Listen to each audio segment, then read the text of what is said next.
Ya, Auda kembali menerusi Rampai Pagi dan kita akan mengikuti awali satu ceramah, iaitu ceramah Ramadan bulan mulia, di mana kita akan menyentuh mengenai dengan perkara yang membatalkan puasa. Dan setiap hari rasa-rasanya kita akan membawakannya segmen ini, itu ceramah Ramadan bulan mulia dengan berbagai tajuk sebetulnya. Ya, kalau sebelum ini kita dibawakan mengenai dengan solat tarawih, manfaat solat tarawih, dan kali ini kita akan membawakan mengenai dengan perkara yang membatalkan puasa. Kita memang maklumnya mengenai dengan perkara-perkara yang membatalkan puasa ini. Jadi kita akan tanyakan nanti. Ini sebagai meningkatkan lagi ilmu pengetahuan kita ni mengenai dengan perkara yang membatalkan puasa. Betul sekali ya, dan mudah-mudahan dengan perkongsian ustazah nanti jika Auda belum tahu dan melakukan perkara tersebut ke depannya nanti indahlah kita melakukannya ya. Kerana kita ni sudah pun mengetahui perkara tersebut boleh membatalkan puasa kita ni. Apapun, terus sahaja kita bersama dengan narasumber kita yang mulia Ustazah Zanti Hanani binti Datuk Seri Siti Haji Rajid, penceramah yang kita undang pada pagi ini. Assalamualaikum Ustazah. Waalaikumsalam warahmatullahi wabarakatuh. Dekat jodoh kita ni ya Ustazah. Alhamdulillah. Hampir sahaja kita ni berjumpa khususnya dalam segmen ceramah Ramadan mulia ini. Kali ini tajuknya sangat menarik perhatian kita ni. Perkara yang membatalkan puasa. Memang lazimlah kita ni ketahui makan minum membatalkan puasa dan juga perkara-perkara lain yang membatalkan puasa lah. Mungkin ada sebahagiannya lagi yang mungkin kadang-kadang kita ni terlepas pandang ni, rupanya perkara tersebut juga boleh membatalkan puasa. Jadi untuk mukadimah awal saya serahkanlah kepada Ustazah untuk memberikan sedikit pencerahan berkenaan dengan tajuk kita pada pagi ini. Okey, baik, terima kasih diucapkan kepada Wali dan juga Intan. Bismillahirrahmanirrahim. Alhamdulillahirabbil alamin wassalatu wassalamu ala asyrafil anbiya wal mursalin sayyidina Muhammad wa ala alihi wa sahbihi ajma'in. Rabbi shrah li sadri wa yassir li amri wahlul 'uqdatam min lisani yafqahu qawli. Rabbi yassir wa la tu'assir ya karim. Rabbi tamim alaina bil khair. Sallallahu alaihi wasallam ya Rasulullah. Fi kulli lamhatin wa nafasin adada ma wasi'ahu ilmullah. Baik, alhamdulillah kita ni teruskan itu tajuk tazkirah hari ini, ceramah di bulan Ramadan yang mulia ini, itu perkara yang membatalkan puasa. Kita ni tahu tentang secara orang teorinya ataupun secara kognitifnya ataupun secara kefahaman kita ni tentang apa dia perkara-perkara yang membatalkan puasa. Macam tadi Wali katakan tadi tu, kita ni lihat dulu definisi batal itu maksudnya apa. Jadinya batalan ni kalau di dalam syariat Islam ialah sesuatu perkara yang dilakukan tidak sesuai dengan hukum syarak, iaitu tidak mencukupi syarat ataupun rukun. Sebab itu dipanggil sebagai batal. Dan puasa itu pula bermaksud menahan diri daripada makan, minum dan perkara-perkara membatalkan puasa bermula daripada terbit fajar shadiq sehinggalah terbenam matahari beserta dengan niat. Ini adalah definisi-definisi yang perlu kita ni ketahui. Batal itu ialah indah mencukupi syarat ataupun rukun, kemudian puasa itu adalah menahan diri daripada perkara-perkara yang membatalkan puasa. Kenapa pentingnya kita ni mengetahui tentang perkara-perkara membatalkan puasa ni? Kerana kalau kita ni indah ketahui tentang perkara-perkara membatalkan puasa, kualiti kita ni punya puasa itu ia indah akan tercapai matlamatnya. Sebab itu kita ni mesti tahu tentang hukum hakam yang terdapat di dalam ibadah puasa ni. Kita ni tahu supaya kualiti puasa kita ni itu akan diterima oleh Allah Subhanahu Wa Taala ikut syariat Islam itu. Okey, baik. Kemudian macam tadi saya katakan itu batal itu adalah sesuatu yang tidak mencukupi syarat ataupun rukun. Rukun puasa ni ada 3, iaitu orang yang berpuasa, kemudian niat itu tiap malam sebelum esoknya, kemudian yang ketiga adalah menahan diri daripada perkara-perkara yang membatalkan puasa. Kadang-kadang orang terlupa ni niat niat ni jual masuknya katanya ada tempat rukun puasa ni, padahal ia adalah nawaitu itu adalah memulakan satu ibadah puasa tu. Ia ada syarat ataupun rukun di dalam ibadah puasa ni. Mungkin itu sedikit sebanyaklah tentang mukaddimah yang akan saya terangkan harian ini, iaitu mengenai dengan perkara yang membatalkan puasa, insya-Allah. Ya, alhamdulillah, ya, itu sedikit mukadimah yang baru saja Ustazah kongsikan, dan seterusnya ni Ustazah, ya, mungkin boleh Ustazah kongsikan kepada penonton kita apa dia perkara-perkara yang membatalkan puasa ini. Kita tahu, ya, tapi mungkin sahaja Ustazah boleh kongsikan dengan lebih lanjut lagi. Silakan. Baik. Perkara-perkara yang membatalkan puasa ni seperti biasalah yang kita ni biasa belajar masa time di sekolah dulu. Kemudian ani hanya sebagai recall ataupun ulang kajinya orang. Kadang-kadang kita ni terlupa pasal batas sudah indah ulang kaji tu, manusia ni terlupa saja. Terlampau banyak maklumat. Kadang-kadang syarat sembahyang pun boleh termasuk ada tempat syarat puasa ataupun perkara-perkara membatalkan puasa ni. Sampai kan ada yang mengatakannya kan tu boleh katanya membatalkan puasa atau subhanallah.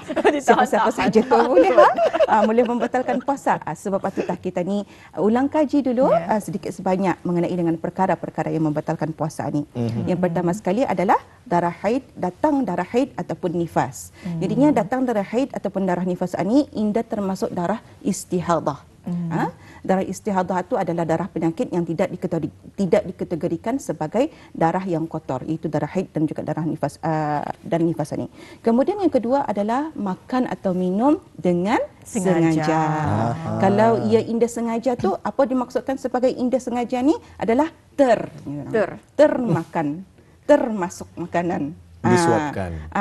Atau disuapkan, tapi kalau sekiranya dengan atas kerelaannya, maka itu dikatakan sebagai ia sengaja. Contohnya lah saja macam seseorang itu kena ikat, kena colek, lepas itu kena ikat tangannya. Lepas itu kan kena bagi makan. Jangan ku indah dibagi makan. Maksudnya ia menyuruh makan. Pasti batal pasal puasanya. Ia menyuruh orang itu membagi makan arahnya. Di sini itu termasuk kepada makan atau minum dengan sengaja. Kemudian yang ketiga adalah muntah dengan sengaja. Muntah dengan sengaja ni maksudnya apabila seorang berpuasa itu muntah dengan sengaja, maka ia adalah batal, iaitu dengan menjolok-jolokkan lidahnya ke langit-langit, kemudian dimasukkannya jari itu supaya makanan itu keluar. Adanya orang-orangnya punya macam maksudnya tujuannya tu apa tu Ustazah? Apa tu? Tujuannya tu supaya ia merasa makanan itu. Sebab itu ia macam menjolok-jolokkan ia punya langit lidah itu, kemudian ia sengaja memutahkan.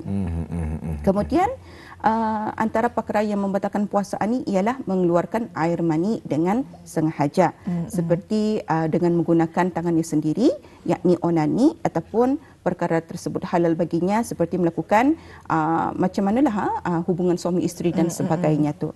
Kemudian antara perkara yang menjadi batal puasa ini adalah menjadi gila ataupun hilang akal sepanjang hari. Contohlah saja kalau sekiranya orang itu ia gila ataupun ia hilang akal itu half of the day, masih lekat sah ia punya puasanya. Tapi jarang adalah macam tu. Biasanya gila ni ataupun kurang waras ni ia memakan masa agak lama lah.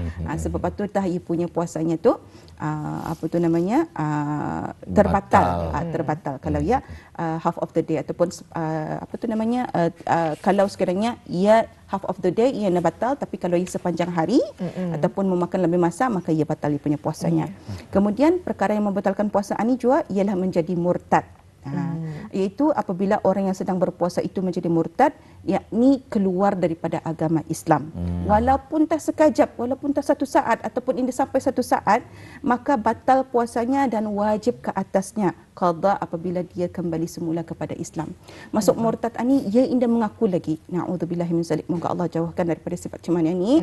Dia tetap beriman kepada Allah Subhanahu Wa Taala. Ini katanya ia indah beriman dengan Allah, ia indah beriman dengan rukun iman dan juga rukun Islam itu. Maka di sana tu ia menjadi murtad, maka batallah ia punya puasanya. Kemudian bersetubuh. Bersetubuh ini juga di antara hubungan antara suami dan isteri pun apabila ia melakukan di waktu pagi belum sampai sungkai, maka di sana tu dikatakan sebagai perkara-perkara yang membatalkan puasa. Kemudian memasukkan sesuatu benda ke dalam rongga dengan sengaja melalui lubang yang terbuka daripada bahagian tubuh manusia. Ya, lubang ini yang kita ni tahu biasanya seperti hidung, kemudian mulut, telinga. Sebenarnya ada 10 rongga. 10 rongga. Iaitu Yang pertama, rongga otak, tempurung kepala. Memanglah contohlah saja orang kan operate. Operate kan sekiranya ia punya operatnya ada tepat kepala tempurung tu memanglah batal lah. Pasal memang sudah kejadiannya ia indah sihat time atu. Dan ia mesti di tempurungnya tu mesti dimasukkan. Atu batal ia punya puasanya. Kemudian kerongkong ataupun rongga mulut, rongga hidung, rongga telinga, perut pun di antara salah satunya, kemudian dubur, faraj, pundi-pundi kencing, lubang tempat keluar air kencing lelaki dan lubang tempat keluar air susu, iaitu al-ihlil. Ini yang dimasukkan sebagai memasukkan sesuatu ke dalam rongga dengan sengaja melalui lubang yang terbuka daripada bahagian tubuh manusia. Jadi di sini ni walaupun kita ni tahu ada 10 rongga ni, ada part-part yang tertentu indah mencapai ia batal puasanya tu. Contohnya saja di sini ni macam kita ni korek telinga ataupun kita ni tu memasukkan jari kita ni ke telinga kita ni. Kalau sekiranya telinga kita ni tu ada had-hadnya, kalau ia sampai arah tepat ke ujung sekali arah eardrum atau termasuk arah tepat eardrum kan ke kerongkong sampai ke sana baru ia batal puasanya. Tapi kalau hanya setakat kita ni tu kan melap saja telinga kita ni di luar-luaran ni bagas mandi atau ia indah ia sah ia punya puasanya masih sah. Sama juga macam korek hidung tu kalau kita ni kan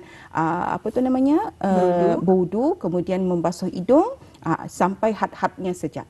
Jangan sampai al-khayshum. Jadinya di sini ni kalau rongga hidung itu iaitu kalau sekiranya memasukkan sesuatu ke dalam al-khayshum di dalam hidung ani maka ia terbatallah puasanya. Contohlah saja di sini ni al-khayshum itu macam mana kita ni kan mendetek al-khayshum mengikut al-mutajwid. Contoh saja ayatnya min ba'di. Kalau bis kita rasakan ada vibration dari hidung kita ni, cuba min ba'di, hukum keluar iqlab, hukum tajwid iqlab, min ba'di, ada vibration ada tempat hidung itu, maka sampai al-khayshum itu di sana tah. Kalau sekiranya benda tu termasuk arah benda sana tu, maka ia dikatakan sebagai batal puasanya. Kalau macam berwudu tu ustazah macam memasukkan dia masukkan tapi bukannya tadi minum, kita ni keluarkan balik. Masukkan kemudian kita ni hembuskan macam ni. Macam tu hembuskan air itu supaya air itu keluar, supaya hidung itu pun bersih, daripada air tidak itu. Terbatal puasa. Tidak terbatal puasa. Sambung lagi ustazah. Okey. Itulah sedikit sebanyak yang ingin saya terangkan mengenai tentang perkara-perkara yang membatalkan puasa ini, iaitu tadi tu antara ipunya adalah secara basic ataupun secara teorinya tentang perkara-perkara yang membatalkan puasa. Ada lagi satu di ustazah yang menjadi pertanyaan lah. Ini selalu terjadi di kalangan kanak-kanak. Berniat berbuka puasa di siang hari, tetapi dilarang oleh orang tua. Berniat? Ia berniat. Ma jangan makan, kunya lapar aku sudah. Tapi dilarang oleh orang tua dan juga ibu bapanya. Apa situasinya ustazah, situasi yang mengenai dan puasa anak ini tadi? Ya, situasi di sini adalah apabila indong dan juga kanak-kanak. Kanak-kanak itu kita ni lihat dulu sama ada kalau Rasulullah SAW sendiri pun menggalakkan ataupun menyuruh anak-anak ni cuba untuk dilatih berpuasa ni pada umur 7 tahun. Kalau less of 7 tahun atau kalau sudah pandang-pandang dia tahan, pandang-pandang sudah ia paning yang makan aku kanak-kanak tu suruh dia makan. Ini jadi apa masalah. Tapi kalau sekiranya lebih dan ia bertenaga dan lebih daripada 7 tahun itu, kemudian ia kanak-kanak ini masih ada tenaga, kemudian indungnya menyuruh, cubalah pujuk arah tempat si anak itu. Sabar dulu nak. Sabar dulu. InsyaAllah 3 jam lagi bawa ia bermain. Alihkan pemikirannya. Alihkan pemikiran daripada lapar itu. Kita ni lapar ni ia adalah satu mengikut bacaannya, mengikut bacaan daripada kajian sains. Kita ni lapar ni adalah sains daripada utak tani. maksudnya tu isyarat daripada utak tani. Utak tani cakap, bah lapar tah, lapar kita ni tu. Kalau kita ni cakap kan minum tu tukang lihir.